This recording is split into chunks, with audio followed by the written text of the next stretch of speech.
How to resubscribe a contact on Mailchimp.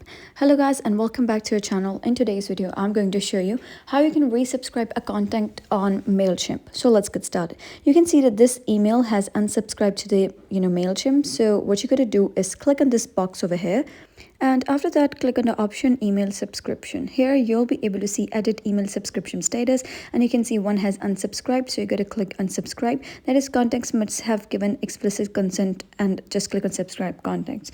But you'll be able to see if the person has unsubscribed himself, you wouldn't be able to subscribe them. Even if you click on subscribe, it will give an error.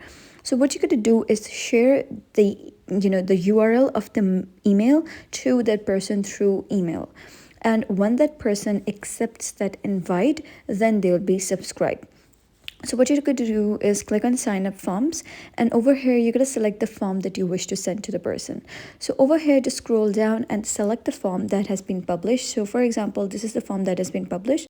So you got to click on view report, and once you click on view report, you'll be able to see something like this in front of you, and it will contain all of the reports and all of the the time and when the form was made, and the URL. So what you got to do is copy this URL.